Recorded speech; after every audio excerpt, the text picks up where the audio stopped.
Welcome to Scary Stories in Easy English. Tonight's story has frightened people for centuries. Step 1. Good evening, everyone. Welcome back to Scary Stories Around the World. And tonight we're heading somewhere really old, really quiet, and honestly, a little terrifying. Tonight, we travel to China, to an old courtyard house deep in the countryside. The kind of house with red lanterns, wooden gates, and a round moon-shaped door. A moon gate. I love that detail. It sounds beautiful. It is beautiful during the day, but at night, everything changes. The lanterns go dark, the wind moves through the empty rooms, and people say something walks there. Okay, here we go. What's the legend tonight? Tonight's story is called Nu Gui. It means female ghost in Chinese, but this isn't just any ghost. What makes her different? She died before her wedding day, before she could become a bride. Oh, that's heartbreaking already. It is.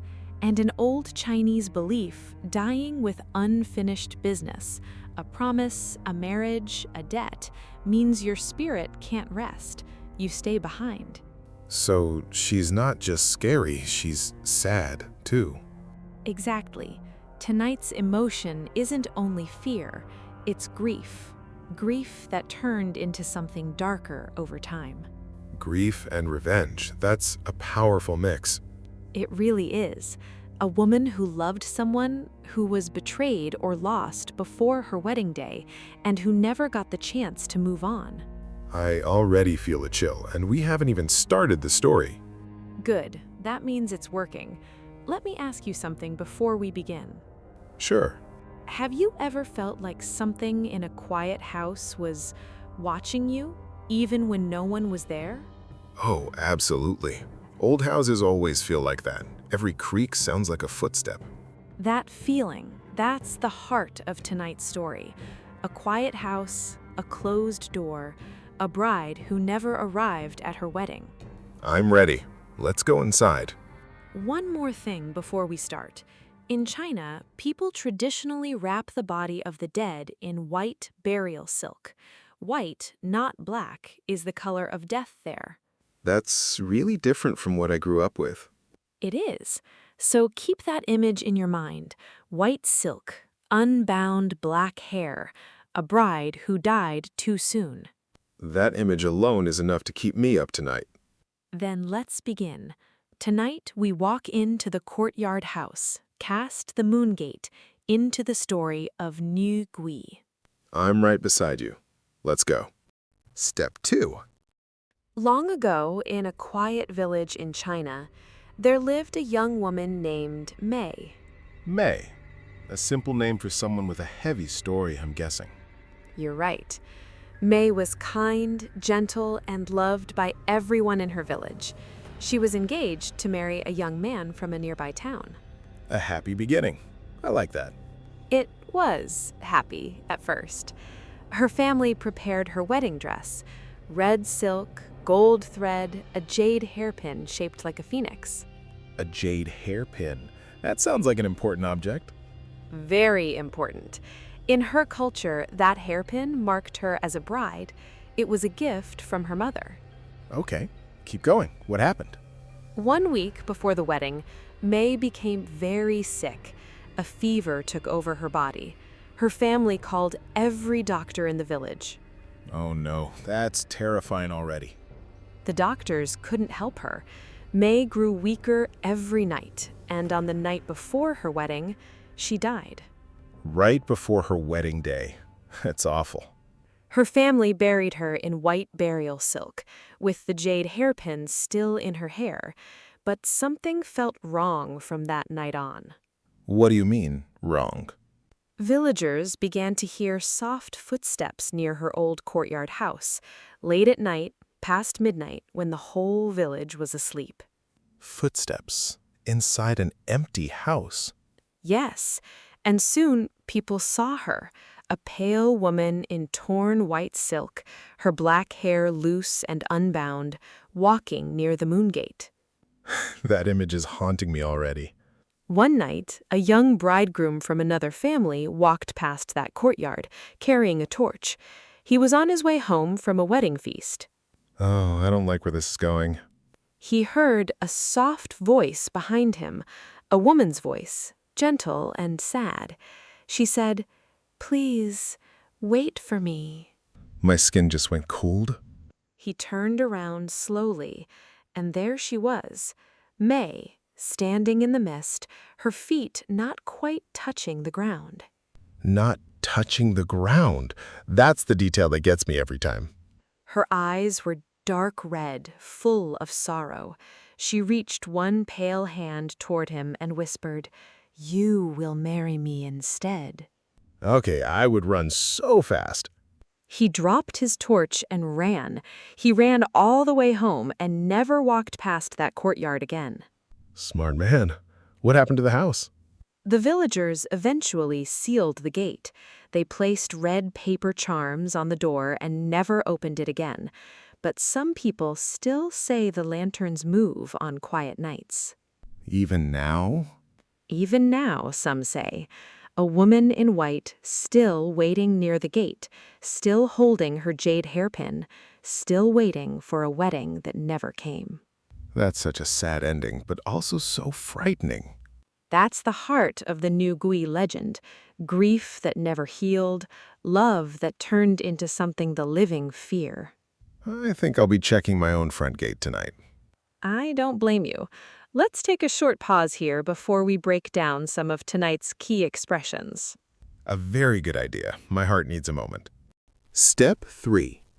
Now let's slow down and look closely at 5 expressions from tonight's story. Perfect. These stories always leave me with new ways to talk about being scared. The first one is take over. In the story, we said, a fever took over her body. That means the fever controlled everything. It was too strong to stop. Exactly. We use take over when something powerful controls a situation completely. Try it with me. Nerves took over before my job interview. Perfect example. Let's move to the second expression, wait for me. That one's simple, but in the story, it felt terrifying. It did. Normally, wait for me is a warm, friendly request, but here it becomes a haunting demand. Context really changes everything, doesn't it? It really does. Third expression, reach toward. We said, she reached one pale hand toward him.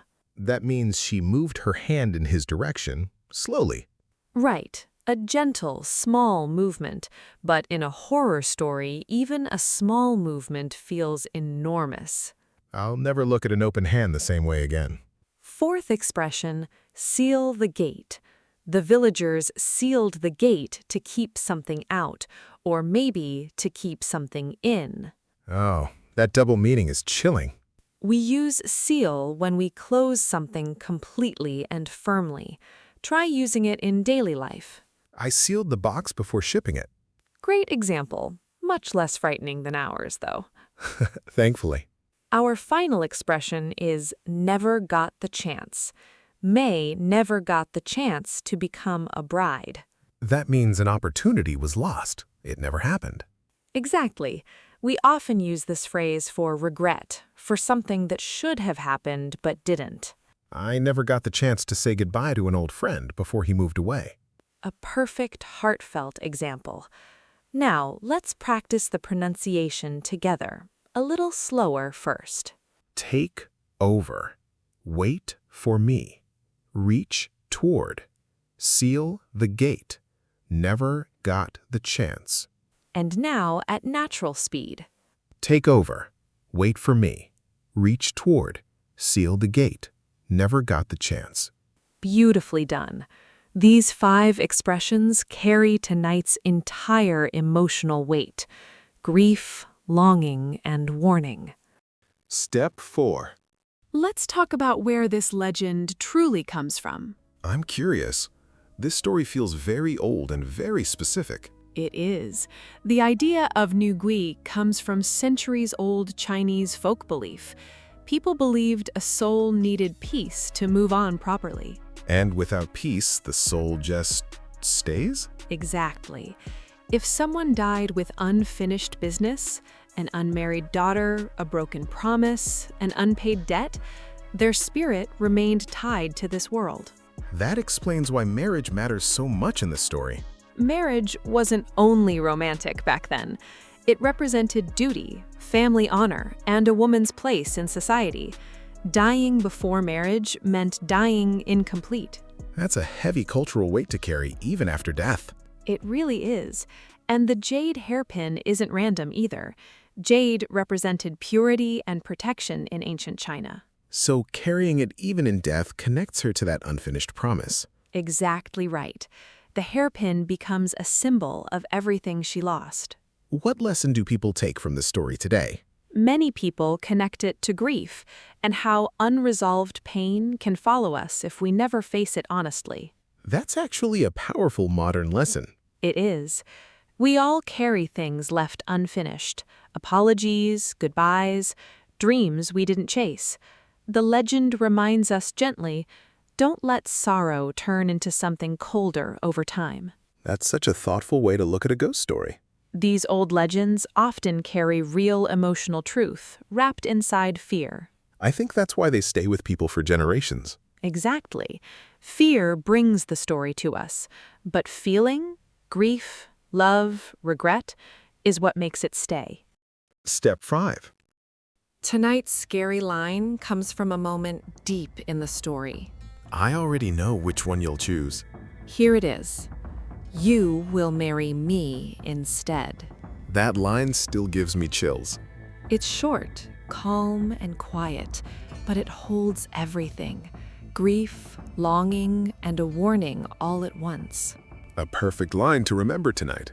Before you sleep, try saying it once, slowly to yourself. Maybe not right before bed, though. Fair point. For a small challenge this week, try using one expression from tonight, never got the chance, in a sentence about your own life. I like that one. It feels personal. It really does. Write it down or say it out loud. Let the words settle naturally. A gentle homework assignment for once. Tonight, we walked through a courtyard house, past a sealed moon gate, into the sorrow of a bride who never arrived at her wedding. A story about grief becoming something the whole village feared. And a reminder that some sorrow left unspoken never truly rests. I'll be thinking about this one for a while. Thank you for being brave enough to listen. We'll see you next time on Scary Stories Around the World. You just made it through one of the world's most terrifying legends in easy English.